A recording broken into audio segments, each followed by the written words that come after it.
ರಾಜ್ಯದಲ್ಲಿ ಜೆಡಿಎಸ್ ಪಕ್ಷ ಬಲವರ್ಧನೆಗೆ ದಳಪತಿ ತಂತ್ರ ನಿಖಿಲ್ ನೇತೃತ್ವದಲ್ಲಿ ಎರಡನೇ ಸುತ್ತಿನ ರಾಜ್ಯ ಪ್ರವಾಸ 2028ರ ವಿಧಾನಸಭಾ ಚುನಾವಣೆಗೆ 80 ಕ್ಷೇತ್ರ ಟಾರ್ಗೆಟ್.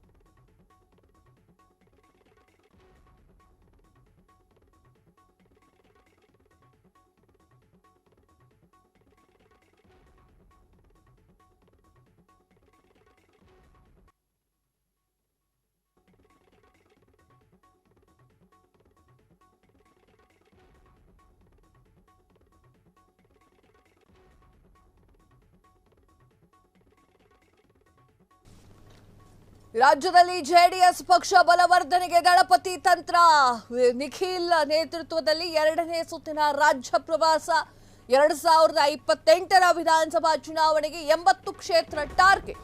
ಜನವರಿಯಿಂದ 35 ಕ್ಷೇತ್ರದಲ್ಲಿ ನಿಖಿಲ್ ಕುಮಾರಸ್ವಾಮಿ ಪ್ರವಾಸವನ್ನ ಮಾಡಲಿದ್ದಾರೆ. ಎಚ್.ಡಿ. ಕುಮಾರಸ್ವಾಮಿ ಸೂಚನೆಯಂತೆ ನಿಖಿಲ್ ತಮ್ಮ ಪ್ರಾಬಲ್ಯ ಇರುವಂತಹ ಕ್ಷೇತ್ರದಲ್ಲಿ ನಿಖಿಲ್ ಪ್ರವಾಸ ಮಾಡುವಂತಹ ಪ್ಲಾನ್. ಟೂರ್ನಲ್ಲಿ ಕಾರ್ಯಕರ್ತರಿಗೆ ಹುರುಪು ತುಂಬಿರುವಂತಹ ಕೆಲಸ ಮಾಡ್ತಾ ಇದ್ದಂತಹ ನಿಖಿಲ್ ಕುಮಾರಸ್ವಾಮಿ ಈಗಾಗಲೇ ನಿಖಿಲ್ ನೇತೃತ್ವದಲ್ಲಿ ನಡೆದಿದೆ ಮೊದಲ ಪ್ರವಾಸ. ಇದೀಗ ಎರಡನೇ ಸುತ್ತಿನ ಪ್ರವಾಸಕ್ಕೆ ಮುಂದಾಗಿರುವಂತಹ ಯುವ ನಾಯಕ ನಿಖಿಲ್ 55 ಕ್ಷೇತ್ರಗಳಲ್ಲಿ ಪ್ರವಾಸ ಮಾಡಿ ಯಶಸ್ವಿಯಾಗಿರುವಂತಹ ನಿಖಿಲ್ ಕುಮಾರಸ್ವಾಮಿ ಜನವರಿಯಲ್ಲಿ ಎರಡನೇ ಹಂತದ ಪ್ರವಾಸಕ್ಕೆ ನಿಖಿಲ್ ಕುಮಾರಸ್ವಾಮಿ ಪ್ಲಾನ್. ಹಾಸನ, ಮೈಸೂರು, ಮಂಡ್ಯ ಇನ್ನಿತರ ಹಳೆ ಮೈಸೂರು ಭಾಗಗಳಲ್ಲಿ ನಿಖಿಲ್ ಕುಮಾರಸ್ವಾಮಿ ಪ್ರವಾಸವನ್ನ ಮಾಡ್ತಾ ಇದ್ದಾರೆ. ನಿಖಿಲ್ ಕುಮಾರಸ್ವಾಮಿ ಒಂದಿಷ್ಟು ಕ್ಷೇತ್ರಗಳಿಗೆ, ವಿಧಾನಸಭಾ ಕ್ಷೇತ್ರಗಳಿಗೆ ಪ್ರವಾಸವನ್ನ ಮಾಡ್ತಾ ಇದ್ದಾರೆ. ಒಳ್ಳೆ ಕೆಲಸ ಇದು. ಆಕ್ಚುಲಿ ಜೆಡಿಎಸ್ ಪ್ರಾಬಲ್ಯ ಇರುವಂತಹ ಕ್ಷೇತ್ರಗಳಿಗೆ ಹೋಗಿ ನಿಖಿಲ್ ಕುಮಾರಸ್ವಾಮಿ ಅವರು ಶಕ್ತಿ ಪ್ರದರ್ಶನವನ್ನ ಮಾಡ್ತಾ ಇದ್ದಾರೆ. ಒಂದ್ ಕಡೆ ಕಾಂಗ್ರೆಸ್ ಅವರು ಕುರ್ಚಿ ಕಿತ್ತಾಟವನ್ನ ಮಾಡ್ತಾ ಇದ್ರೆ, ಸಿದ್ದರಾಮಯ್ಯ ಅವ್ರಿಗೊಂದ್ಸಲ ಕುರ್ಚಿ, ಡಿ.ಕೆ. ಶಿವಕುಮಾರ್ ಅವ್ರಿಗೊಂದ್ಸಲ ಕುರ್ಚಿ, ಸಿದ್ದರಾಮಯ್ಯ ಜೈ, ಡಿ.ಕೆ. ಶಿವಕುಮಾರ್ ಜೈ ಅಂತ ಹೇಳಿ ಒಂದ್ ಕಡೆ ಕುರ್ಚಿ ಕಿತ್ತಾಟವನ್ನ ಮಾಡ್ತಾ ಇರುವಂತಹ ಕಾಂಗ್ರೆಸ್, ಇನ್ನೊಂದ್ ಕಡೆ ಬಿಜೆಪಿಯಲ್ಲಿ ರೆಬಲ್ ಬಣದವರು ದೆಹಲಿ ಹೋಗಿ ಕೂತ್ಕೊಂಡಿದ್ದಾರೆ. ವಿಜಯೇಂದ್ರ ಅವ್ರನ್ನ ಇಳಿಸಬೇಕು, ವಿಜಯೇಂದ್ರ ಅವ್ರನ್ನ ತೆಗಿಬಾರ್ದು, ವಿಜಯೇಂದ್ರ ಇರಬೇಕು ರಾಜ್ಯಾಧ್ಯಕ್ಷ ಸ್ಥಾನದಲ್ಲಿ, ವಿಜಯೇಂದ್ರ ಅವ್ರು ಕುತ್ಕೊಳ್ಬಾರ್ದು ರಾಜ್ಯಾಧ್ಯಕ್ಷ ಸ್ಥಾನದಲ್ಲಿ ಅಂತ ಹೇಳಿ. ಬಟ್ ಜೆಡಿಎಸ್ ಏನ್ ಮಾಡ್ತಾ ಇದೆ ಅಂತಂದ್ರೆ ನಿಖಿಲ್ ಕುಮಾರಸ್ವಾಮಿ ಒಂದೊಂದೇ ಹೆಜ್ಜೆಯನ್ನ ಇಡ್ತಾ ಹೋಗ್ತಾ ಇದ್ದಾರೆ. 2028ರ ಚುನಾವಣೆಗೆ ರೆಡಿ ಆಗ್ಲಿಕ್ಕೆ ನಿಖಿಲ್ ಕುಮಾರಸ್ವಾಮಿ ಅವರು ಸರ್ವ ತಯಾರಿಯನ್ನ ಮಾಡಿಕೊಳ್ತಾ ಇದ್ದಾರೆ. ನಿಖಿಲ್ ಕುಮಾರಸ್ವಾಮಿ ಅವರು ಉತ್ತರ ಕರ್ನಾಟಕದ ಭಾಗಗಳಿಗೆ ಎಂಟ್ರಿಯನ್ನ ಕೊಟ್ಟಿದ್ರು.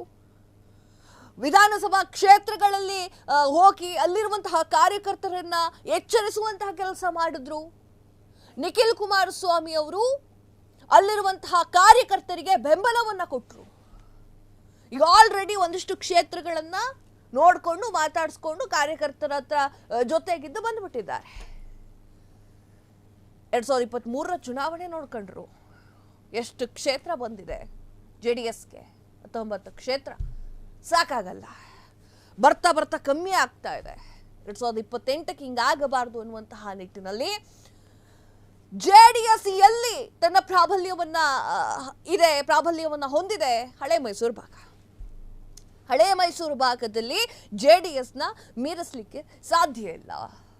ಡಿ.ಕೆ. ಶಿವಕುಮಾರ್ ಅವರು ಶತಾಯಗತಾಯ ಪ್ರಯತ್ನ ಮಾಡ್ತಾ ಇದ್ದಾರೆ. ಬಟ್ ನಿಜವಾಗ್ಲೂ ಹೇಳಬೇಕು ಅಂತಂದ್ರೆ ಜೆಡಿಎಸ್ನ ಮುಟ್ಟಕ್ಕಾಗಲ್ಲ. ಹಳೆ ಮೈಸೂರು ಭಾಗದಲ್ಲಿ ನಾ ಪಬ್ಲಿಕ್ ವೈಟಿಗೆ ಅಂತ ಹೋದಾಗ ನೋಡಿದ್ದೆ, ಮುಟ್ಟಕ್ಕಾಗಲ್ಲ ಕುಮಾರಣ್ಣ ಅಂತ ಹೇಳ್ತಾರೆ ಅಲ್ಲಿ. ಹಳೆ ಮೈಸೂರು ಭಾಗ, ಮಂಡ್ಯ, ಮೈಸೂರು, ಮದ್ದೂರು, ರಾಮನಗರ, ಬಿಡದಿ ಈ ಕ್ಷೇತ್ರಗಳಲ್ಲಿ, ಚನ್ನಪಟ್ಟಣ ಇವೆಲ್ಲ ಕ್ಷೇತ್ರಗಳಲ್ಲಿ ಜೆಡಿಎಸ್ನ ಪ್ರಾಬಲ್ಯ ಹೊಂದಿದೆ. ಆ ಒಂದು ಕಾರಣಕ್ಕೆ ಅಲ್ಲಿ ಭಾಷಣವನ್ನ, ಅಲ್ಲಿ ಜನರನ್ನ ಒಗ್ಗೂಡಿಸುವಂತ ಕೆಲಸವನ್ನ ನಿಖಿಲ್ ಕುಮಾರಸ್ವಾಮಿ ಮಾಡ್ತಾ ಇದ್ದಾರೆ. ಇಲ್ಲಿ ಕಿತ್ತಾಡ್ಕೊಂಡಿರ್ಲಿ ಇವರು, ಕುರ್ಚಿ ನಂಗೆ, ಕುರ್ಚಿ ನಿಂಗೆ ಅಂತ ಹೇಳಿ ಕಿತ್ತಾಡ್ಕೊಂಡಿರ್ಲಿ. ಯಾವಾಗ ಕಾಂಗ್ರೆಸ್ನಲ್ಲಿ ಜಗಳ ಶುರುವಾಯ್ತೋ ಜನಸಾಮಾನ್ಯರಿಗೆ ಸ್ವಲ್ಪ ಕಾಂಗ್ರೆಸ್ ಮೇಲೆ ಪ್ರೀತಿನೂ ಸ್ವಲ್ಪ ಕಮ್ಮಿ ಆದಂಗೆ ಕಾಣಿಸ್ತಾ ಇತ್ತು.